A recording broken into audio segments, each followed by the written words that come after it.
If you enjoy what we do, please support the channel by giving the video a like.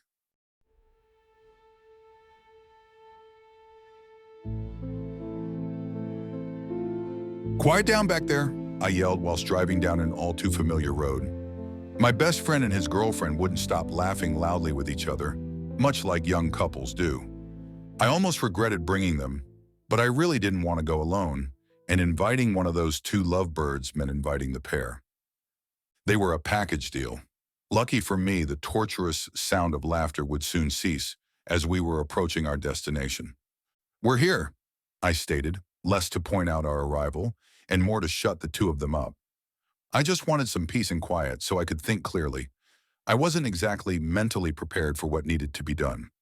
My aunt's old house was just as I remembered it. A rickety old cottage down a dead-end road in the middle of nowhere, complete with woods, wildlife, and the welcoming smell of roses that she often planted near the stone walkway. That was when it finally hit me. While traversing that very walkway, smelling those very roses, I stopped dead in my tracks, tears welling up in my eyes. "Are you okay?" my friend's girlfriend asked. "Yes, I'm fine. I just need a second." They looked concerned but understood. What else would they expect of me coming back to my aunt's house right after she died? Honestly, it felt a little weird. I may have been her favorite nephew, but after leaving me everything in her will, it seemed wrong to go out there so soon. The service was held just a day prior. I knew everything she had wasn't much, and I knew I wasn't really there to collect my inheritance, but I still felt bad. And at this moment, I felt even worse. The memories I had of her were being dredged up with every step I took towards the front door. I hadn't seen her since I was 10 years old, but I could play every memory in my head like a movie. I was very close to her in those days. She might as well have been my mom.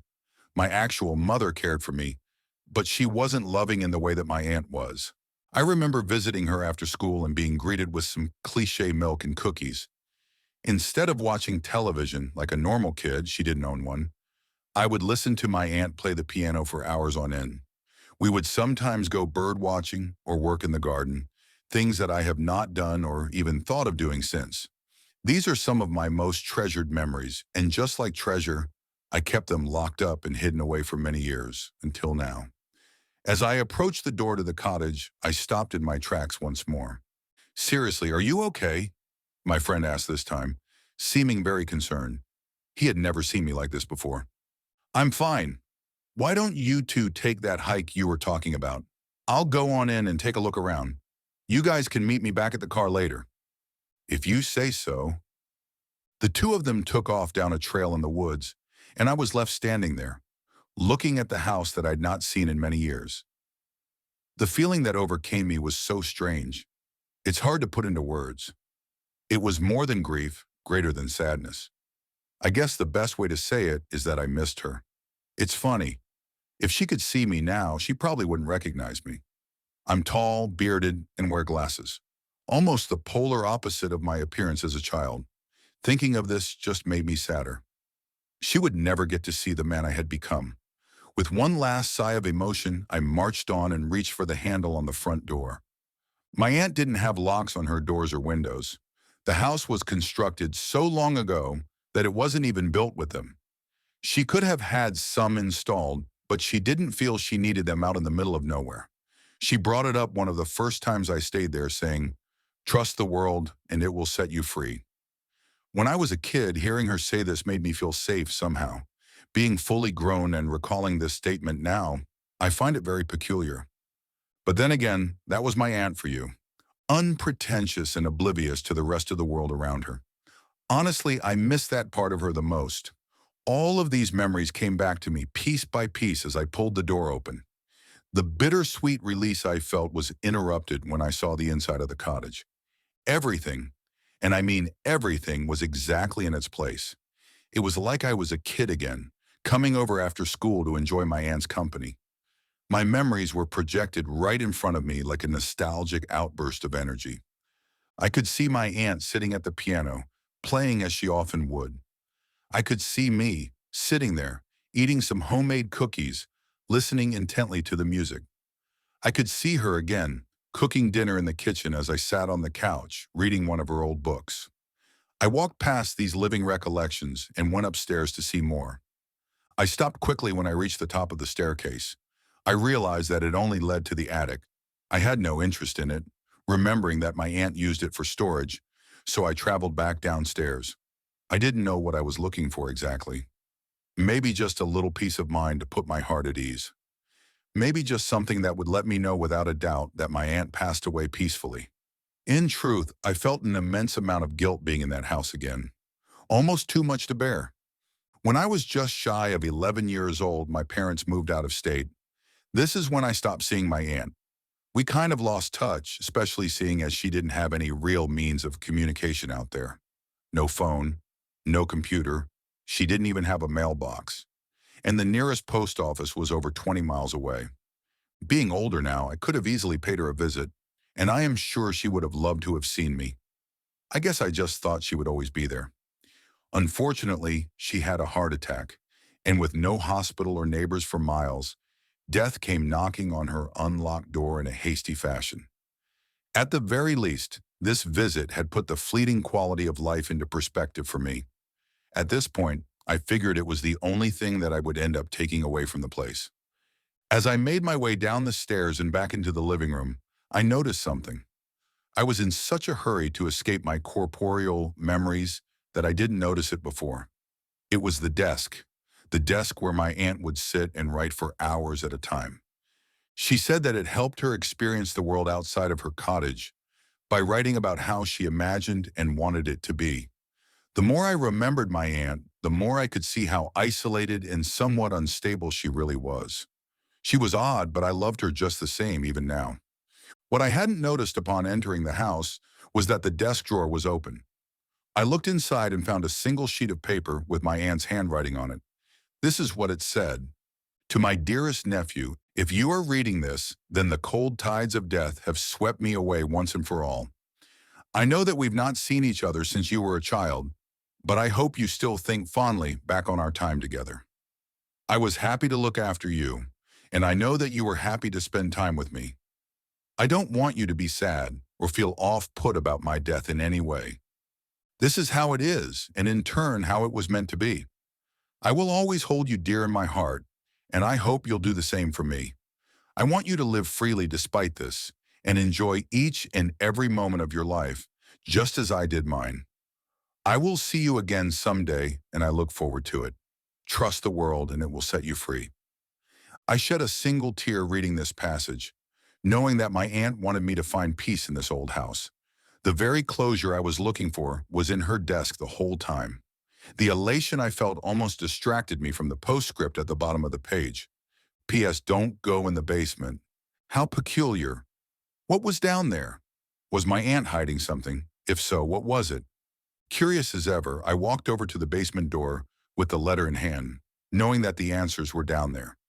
I took one last look at the warning. Don't go in the basement. It was most likely the ramblings of an unstable woman on the verge of death. But what could be the real meaning behind it? Why the basement? Why me? I could recall the basement from when I was younger, but I didn't remember much. I had only been down there once. My aunt was outside gardening while I was inside reading one of her books. I grew tired of reading and set the book down on her desk. Soon after, I began wandering around the house out of boredom. I walked around the entire cottage rather quickly. Eventually, I came upon the basement, somewhere I had never played before. Knowing my aunt wouldn't be in for a while, I decided to venture on. I turned the knob and swung the door open. I could only see the top of the stairs descending down into darkness. Despite the bit of fear rattling in my chest, I pressed on. Once down there, my field of vision was filled with pitch blackness. This caused me to scramble about, looking for a light switch. After a few moments, I bumped into a string dangling from the ceiling in the middle of the room. Upon pulling it, the room lit up, however dimly. What I saw disappointed me. It was a typical basement, but smaller, with concrete walls, a concrete floor, and some pieces of wood sitting off in the corner. Probably some old floorboards left over from the house's construction. When you're a kid, there's a bit of mystery and adventure injected into everything you do. This adventure ended on a flat note, leading me to an unused space, lost to the depths of the house. The next thing I remember was my aunt's voice as she came down the stairs yelling, "You can't be down here!" She sounded more worried than angry, probably scared I would somehow hurt myself down there. There was more to this memory, but that was all I could recall while standing in front of the basement door. I turned the knob and swung the door open, revealing only the top of the stairs and the basement below, completely void of light. Instead of feeling adventurous like I did as a child, I now felt nervous, repeating the words my aunt had left for me over and over in my head, and then asking myself once more, why? I crept down the stairs slowly so as not to shake the foundation. That's what I told myself. But I guess my sluggish pace was largely on account of the fact that I was frightened at what I might find when I reached the bottom. Growing impatient and uncomfortably anxious, I picked up the pace a bit. I felt the concrete below my feet, and I rapidly darted toward the center of the room, reaching for the light, praying that it still worked. I felt around for the string and then pulled it. To my delight, it still harbored electricity. The room became dimly lit. In a panicky state, I spun around looking every which way as I did. What I saw surprised me. There was nothing there. It was just how I left it when I was a kid. Even the old floorboards were there, still untouched. I felt relieved but far more confused than before. Why didn't my aunt want me to go down there? I pondered for a bit and figured that maybe there was asbestos or mold in the cellar walls. This would explain why she didn't want me playing in there as a kid, and why she didn't want me there as an adult either. She just wanted to keep me safe, like she always did. This made me feel better, but deep down I knew there was more behind my aunt's plea. As I made my way over to the stairs, something gave me pause. Memories were coming back to me. I could recall being in the basement when I was younger, but there was something different about it. Different than how it looked now. There was a door that led straight to the attic. How could I have forgotten? It was all so clear to me now. I remember finding a door down there and entering the attic. I knew that it was the attic because I peered out the window and saw my aunt gardening 2 stories below. I waved to her, but she was too busy to notice me. I found it odd at the time that I was able to travel directly from the basement to the attic without so much as climbing a single step, but I brushed it off. After all, I was only 10, and I had no interest in getting caught up in the semantics of how a house was built. Being older, this strange memory was perplexing. How could the basement lead to the attic? It isn't even remotely possible. I tried to call on some more memories, but the details of that day were still fuzzy. I tried convincing myself that it was a dream I was recalling. How could it have been anything else? It was nonsense, right? There's no way it really happened.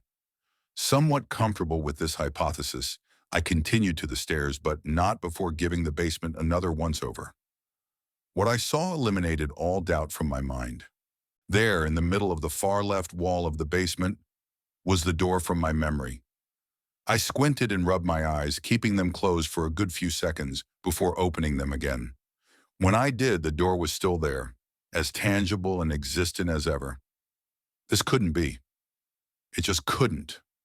I knew for a fact that the door was not there just a few moments before, and I had already convinced myself that my childhood memory was nothing more than a bizarre dream. What the hell was going on? There was only one way to find out. After regaining some composure and mustering up a small amount of courage, I walked, however slowly, towards the inexplicable door.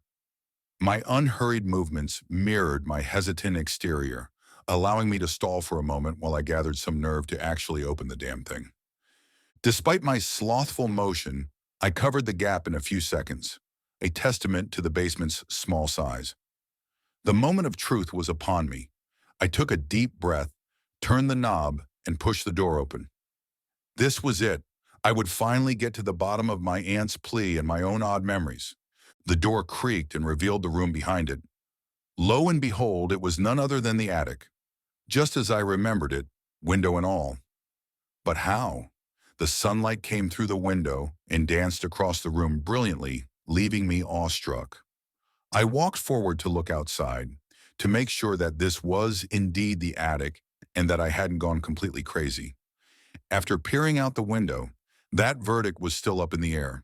2 stories below was my aunt's yard. The grass was green as ever, and the sky was clear as day. Everything was so vibrant.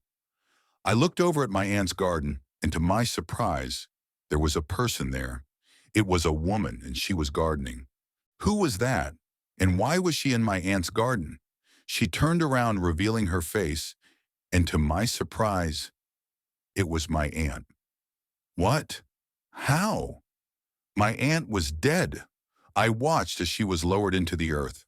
Just then I heard the sound of footsteps from behind me. Startled, I turned around to face the noise. "Who are you?" a soft voice asked. It was my 10-year-old self, standing just 20 feet away from me. I was in such a delirious state by this point that I decided to just go with it and converse with myself. "I'm a friend," is all I could think to say. "You're a friend of my aunt's?" he asked innocently. I had forgotten just how curious I was as a child. "Yes, a very dear friend."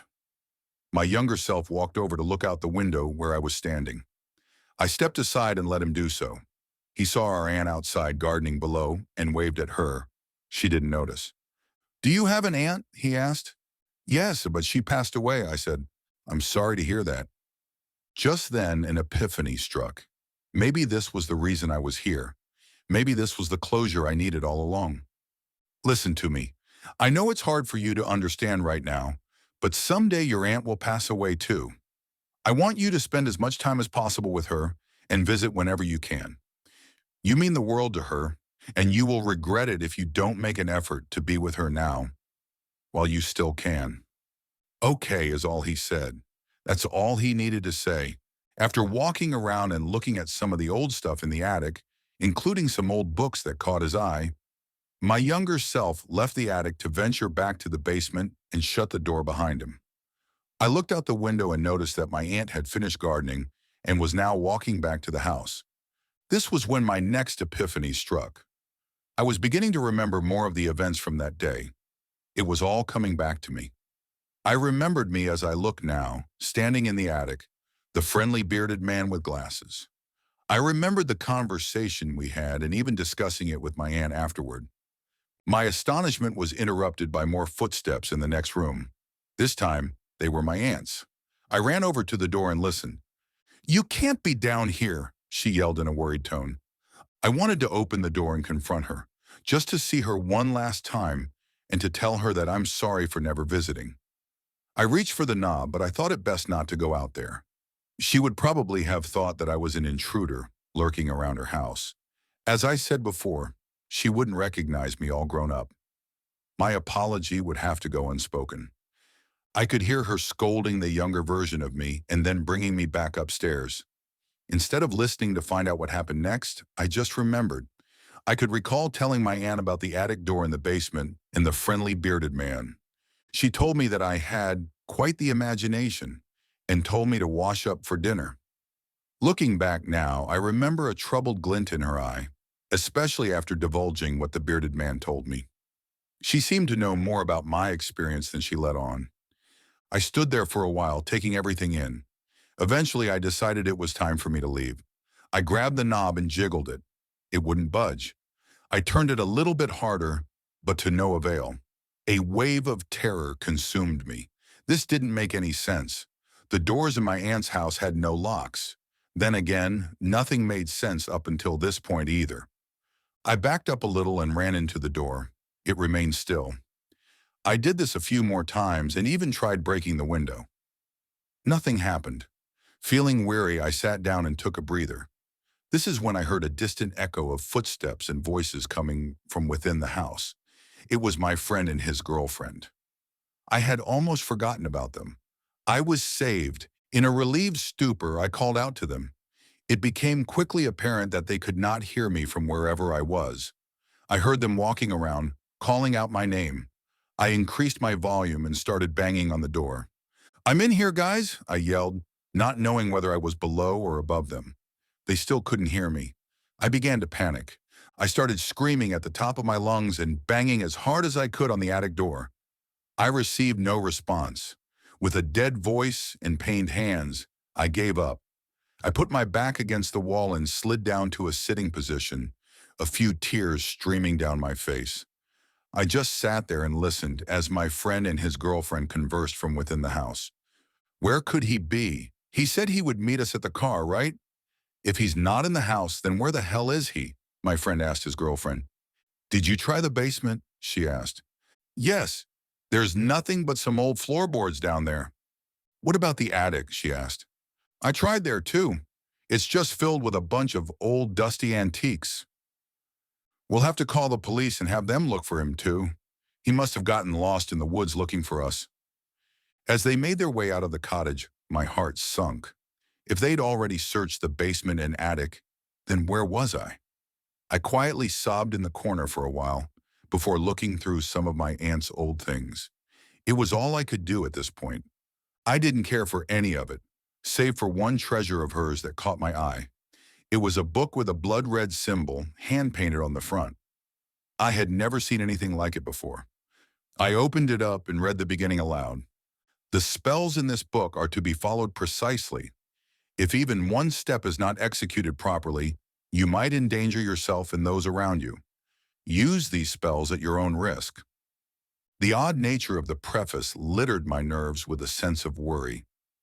Was my aunt a witch? Before turning the page, I noticed an old lace bookmark saving one of the pages. I opened up to it and looked at the chapter heading, Chapter 8, Horticulture. I glanced over at the next page and saw a spell meant to bring your garden to life. The ritual involved lighting some candles and making a circle of some special sand I've never heard. From within the circle, you are to recite the spell, verbatim. My Latin was a little rusty, but from what I could read of the incantation, it said something along the lines of, bring above that which is below, which I assume referred to the growing of plants. I gathered that my aunt performed the ritual in the attic, as there were some dormant candles in with her stuff. The inclusion of this book in my aunt's collection now made sense to me. She wanted to spice up her dull garden with a bit of witchcraft. I can say with some confidence that it more than likely backfired. I'm now stuck in this damn place, a place that seems to be a realm of its own. I will more than likely spend an eternity here. I am growing now to accept my fate. She did warn me after all. I should have listened. This is my fault and mine alone. With the endless paper and writing materials here in this old attic, I am left to do nothing but write down in words what has happened to me, in the hopes that someone may come across it somehow, the words of a living ghost. If you are reading this, please listen to what I have to say. Your time here is not boundless, and at any moment, the horrid hand of the unknown could come knocking at your door, there to bereave your loved ones and steal you away from your blissful, ordinary existence. The cause of this sudden upheaval will be death, or in my case, something far worse. Last but not least, if you're ever in this neck of the woods and feel a need to stop in and say hi, go right ahead. I can't promise you that you'll get a response. I just want you to remember two things. Your life is fleeting, so spend your time wiser than I did mine. And whatever you do, don't go in the basement.